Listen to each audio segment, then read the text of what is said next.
tentang sosialisasi pendidikan guru penggerak. Sebelum kita masuk ke materi, saya akan menyampaikan sekilas tentang apa itu guru penggerak. Jadi guru penggerak ini merupakan bagian dari program pemerintah yang telah dicanangkan pada tahun 2020, yaitu Merdeka Belajar.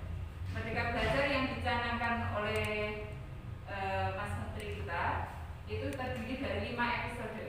Episode yang pertama yaitu tentang perubahan ujian nasional ya menjadi AKM, di mana pada tahun pelajaran ini sudah diuji coba di sekolah-sekolah, dan harapannya nanti untuk tahun pelajaran berikutnya setiap sekolah bisa mengadakan secara mandiri. Kemudian untuk episode yang kedua yaitu tentang Kampus Merdeka.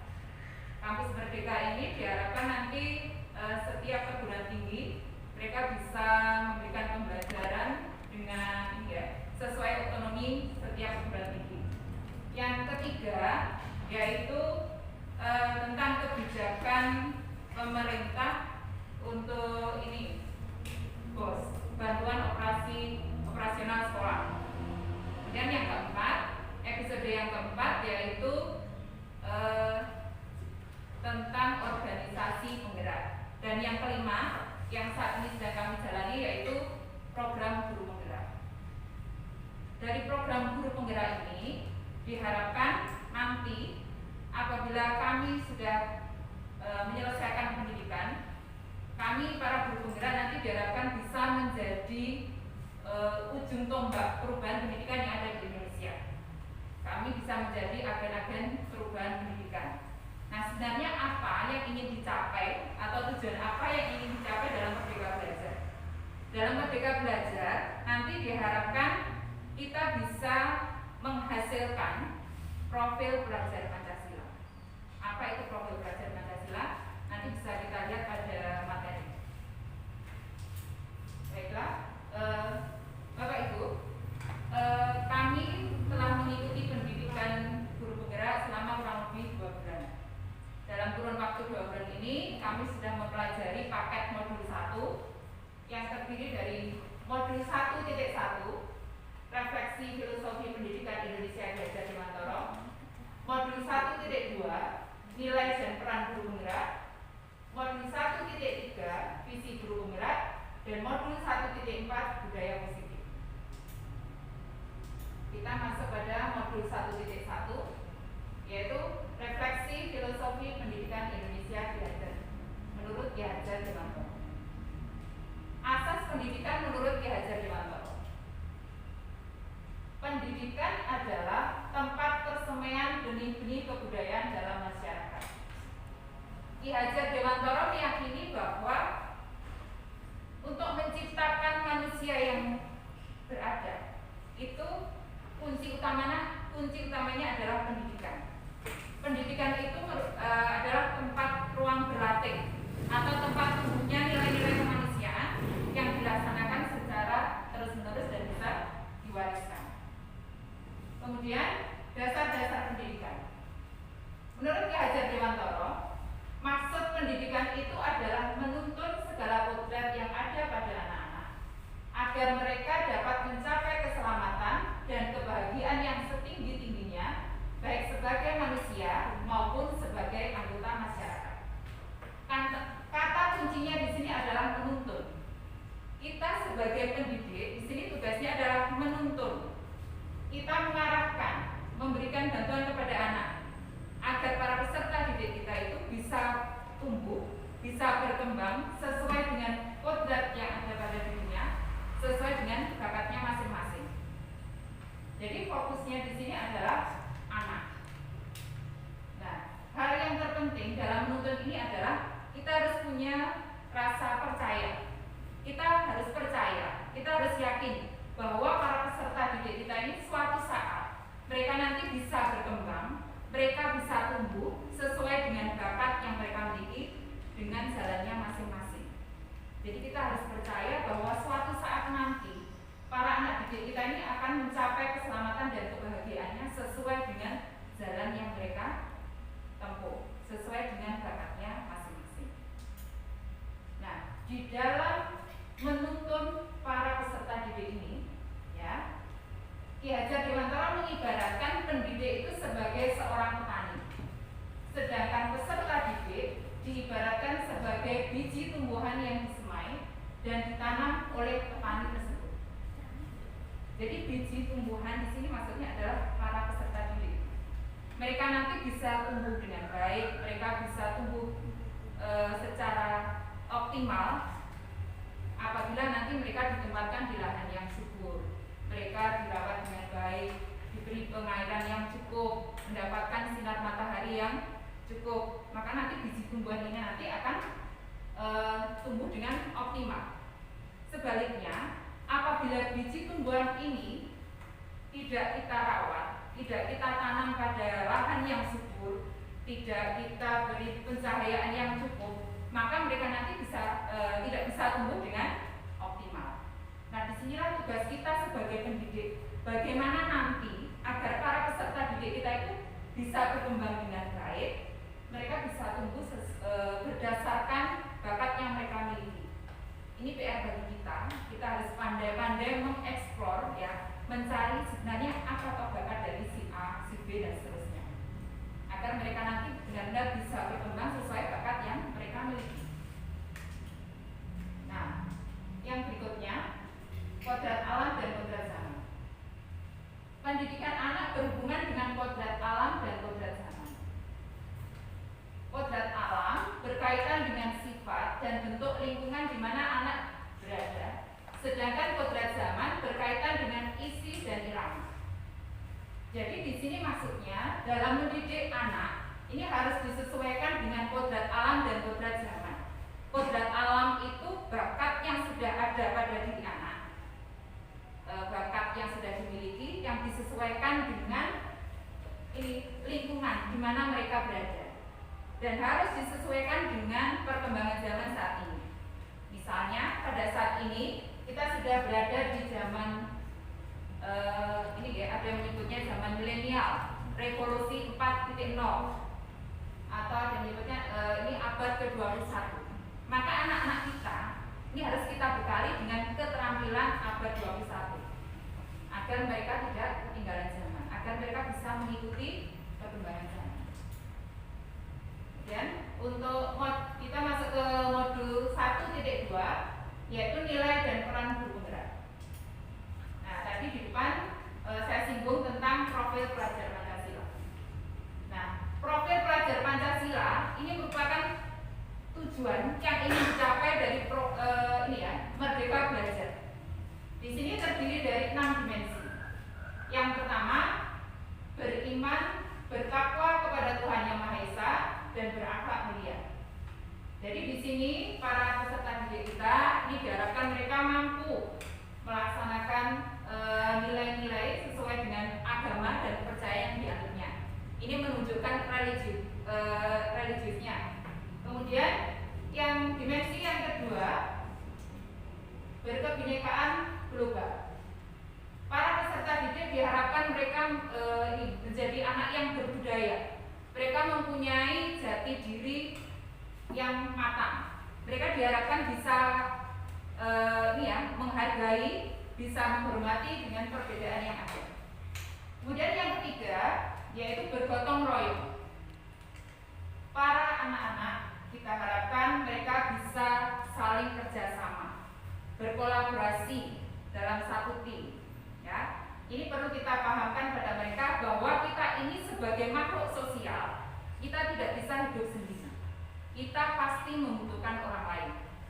Maka untuk itu kita dorong agar mereka itu bisa bersosialisasi dengan siapa saja, mereka bisa bekerja sama.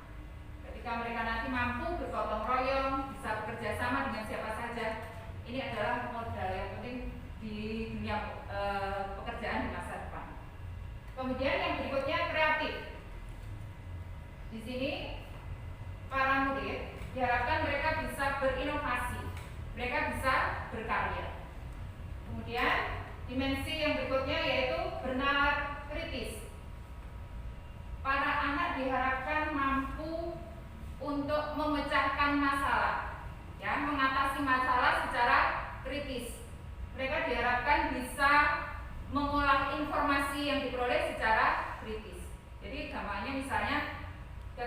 ketika mereka mau bertanya itu kita bisa menggunakan kata bagaimana, terus mengapa, jadi bukan apa, kita mengatakan anak-anak seperti itu.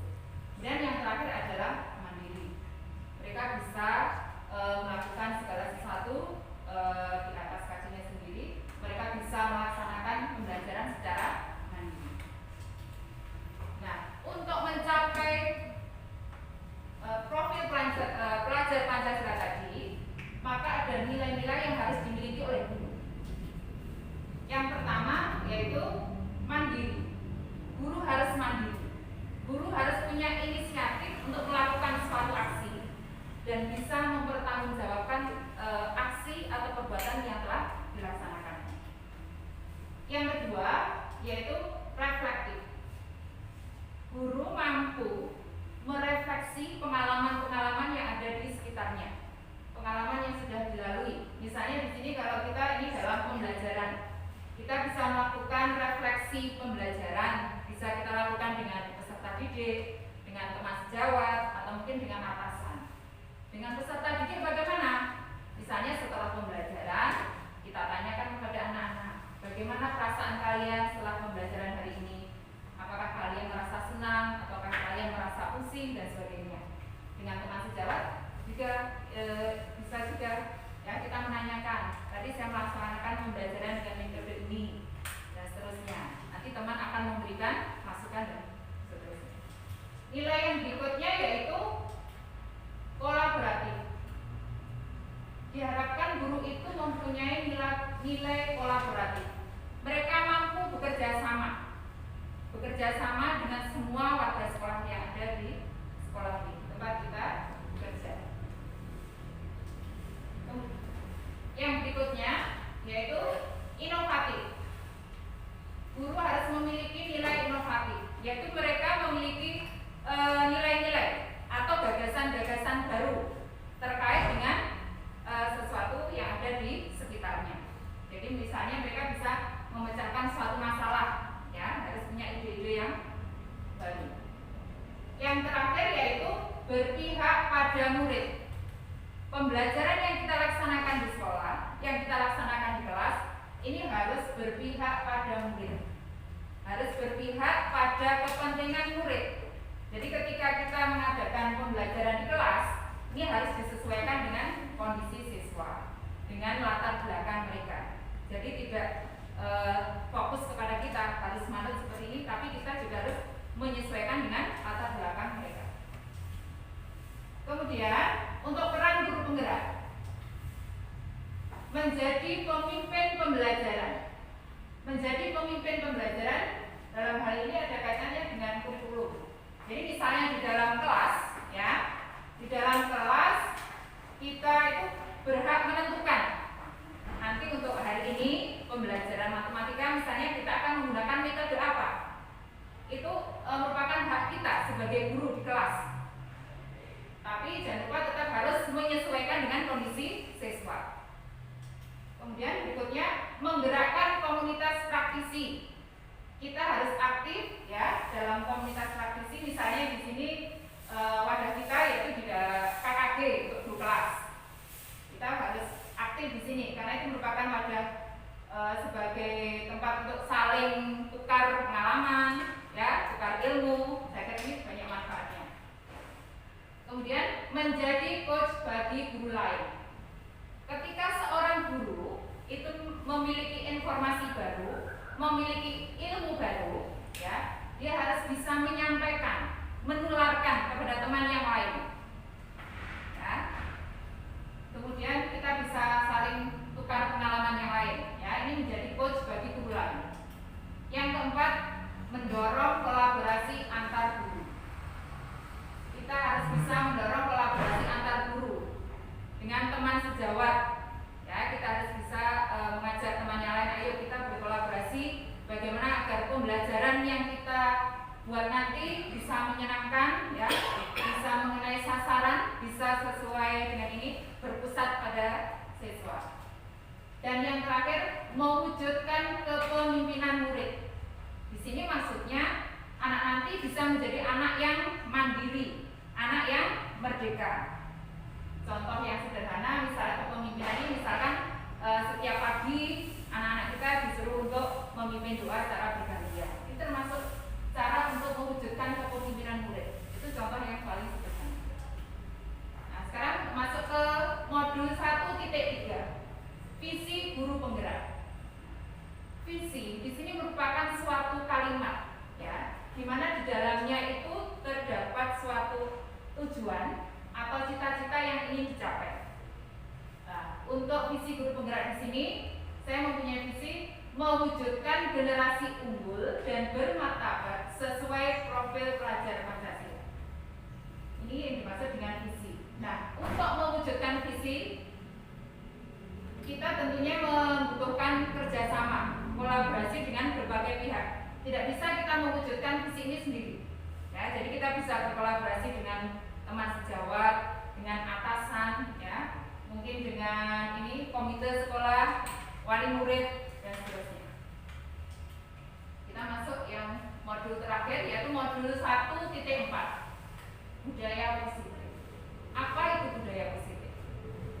Budaya positif yaitu nilai-nilai dan keyakinan yang baik yang ada di suatu lingkungan.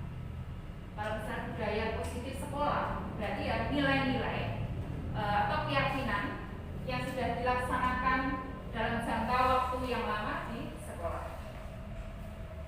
Nah, untuk mewujudkan budaya positif ini, ya, sekolah itu harus menyediakan lingkungan yang positif, lingkungan yang nyaman. Selain menyediakan lingkungan yang nyaman, kemudian lingkungan yang positif, aman bagi siswa, hal yang paling penting adalah harus ada pembiasaan. Jadi pembiasaan itu yang kalau kita kerjakan terus-menerus, nanti akan menjadi terbiasa dan kita pun akan maka nanti akan menjadi suatu budaya. Nah, sekarang ini kita akan membahas tentang perubahan paradigma teori kontrol atau ilusi kontrol, miskonsepsi. Jadi di sini ada ilusi. Ilusi itu adalah hanya bayangan, ya, adalah sesuatu yang belum tentu itu benar. Yang pertama yaitu ilusi guru mengontrol siswa. Ini hanya ilusi saja. Kita tidak bisa mengontrol siswa. Oke. Kemudian yang kedua, ilusi bahwa mengkritik orang dan membuat merasa bersalah dapat menguatkan karakter. Ini belum tentu benar juga. Ini disesuaikan dengan konteks, disesuaikan dengan situasi. Yang ketiga, ilusi bahwa semua penguatan positif, efektif dan bermanfaat.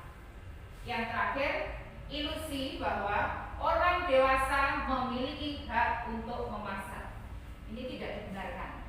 Kita merasa sudah dewasa, kita sudah merasa mengetahui ilmu lebih dulu, kita merasa sudah memiliki pengalaman lebih, maka kita boleh memaksa. Nah, ini tidak dibenarkan.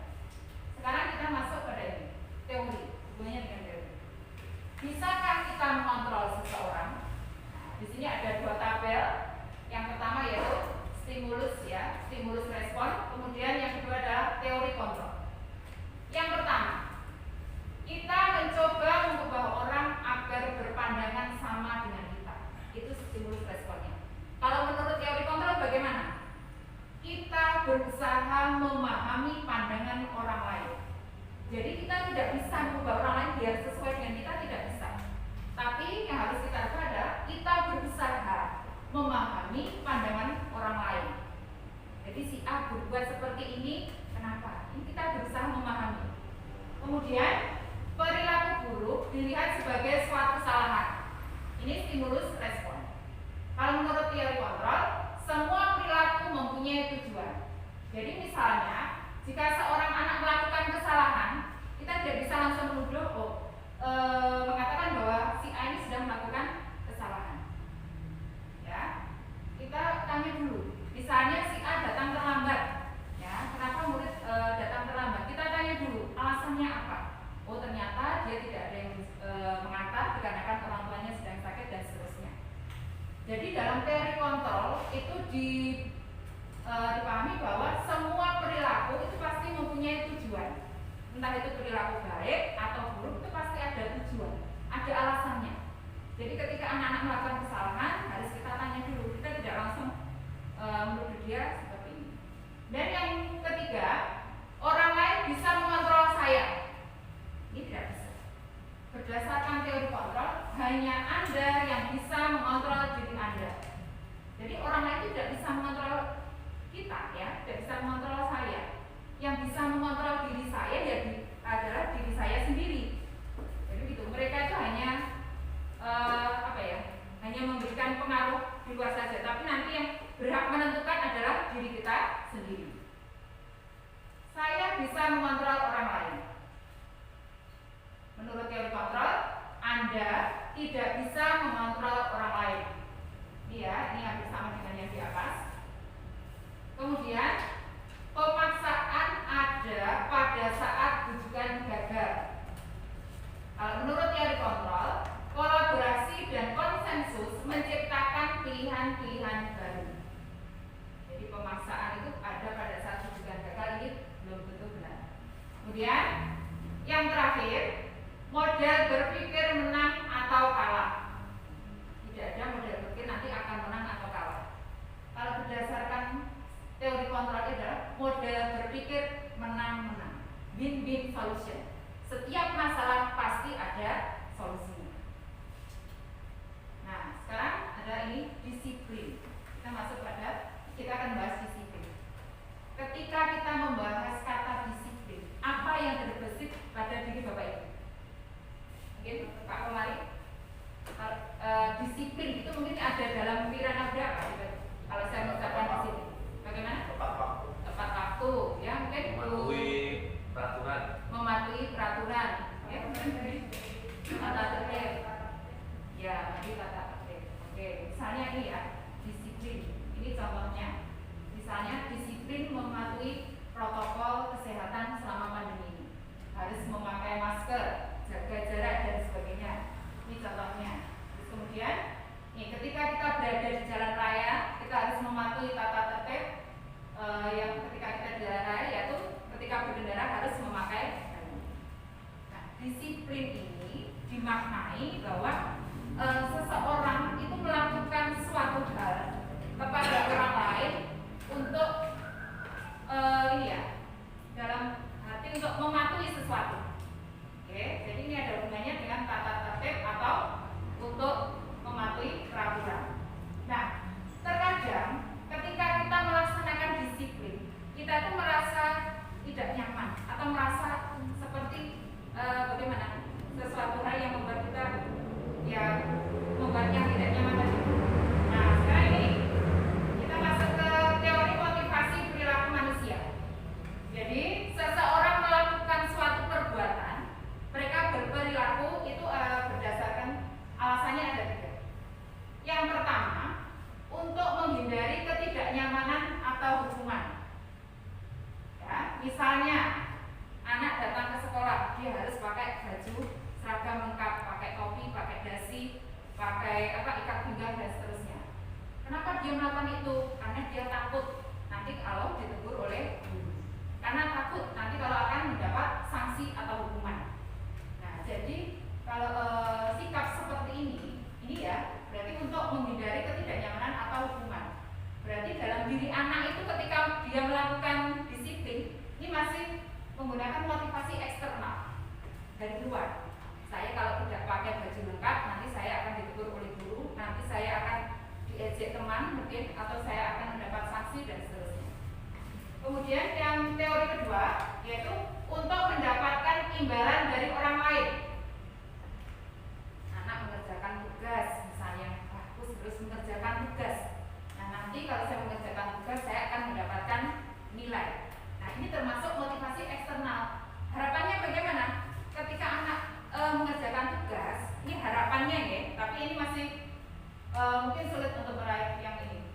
Anak itu berarti mereka seharusnya berpikiran bahwa ini adalah tanggung jawab saya sebagai seorang siswa. Kalau saya tidak mengerjakan tugas, berarti nanti saya tidak bisa memahami materi, misalnya seperti itu. Harapannya seperti itu.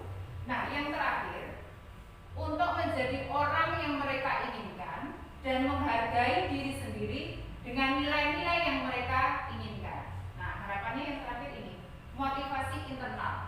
Jadi seseorang melakukan perbuatan, ya, dia melakukan hal mematuhi peraturan itu harapannya mereka karena ini motivasi internal dari dalam diri.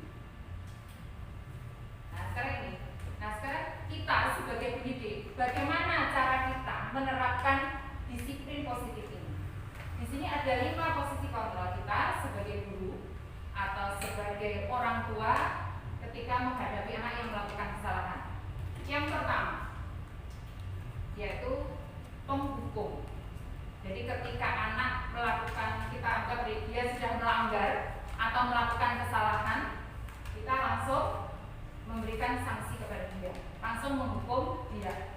Ya, di sini kita tidak mau tahu anak itu melakukan dia melanggar peraturan sekolah misalnya karena alasan apa, kita tidak mau tahu. Yang penting tak hukum. Harus sesuai dengan cara dia. Yang berikutnya yaitu membuat orang merasa bersalah. Misalnya anak melakukan suatu kesalahan, melanggar tata tertib, kita langsung bilang pada anak, aduh kamu membuat guru kecewa, kamu lagi. Ini seolah-olah anak itu dia dianggap menjadi orang yang bersalah. Jika kita berada di posisi yang seperti ini nanti akan membuat anak dia menjadi orang jadi merasa orang yang tidak bermanfaat, dia mengecewakan orang lain. Takutnya lagi kalau berkepanjangan, jadi membuat anak itu menjadi down. Terus yang ketiga yaitu posisi sebagai teman.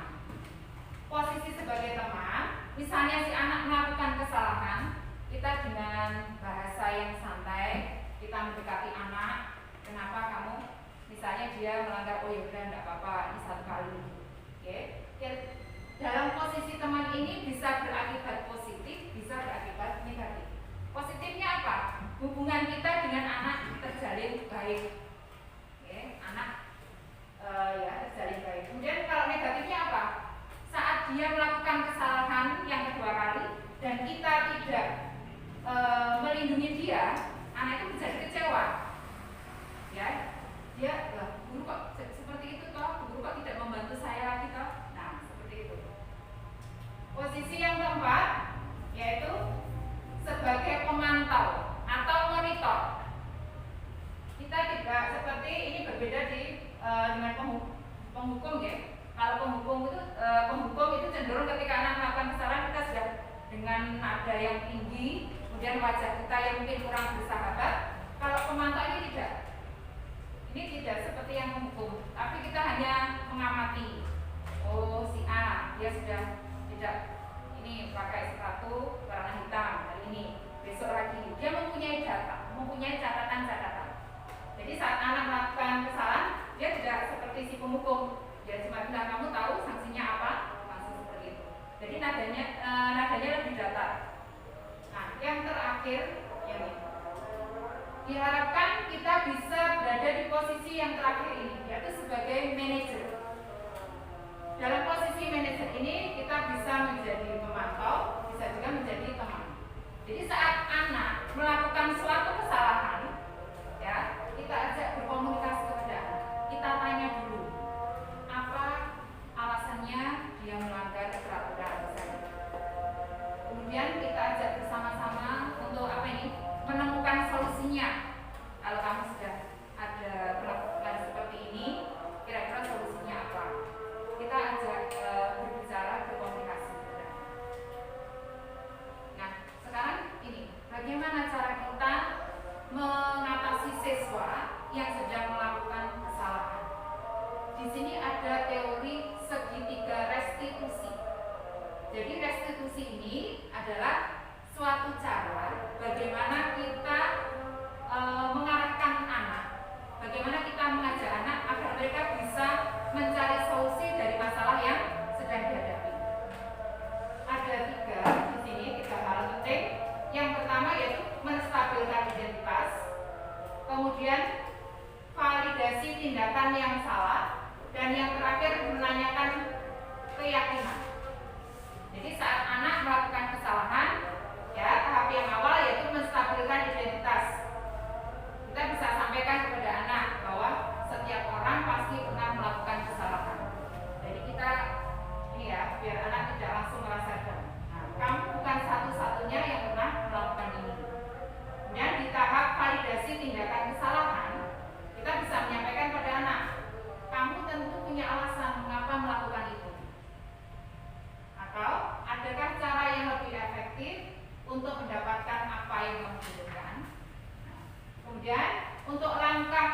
ya, yaitu menanyakan keyakinan.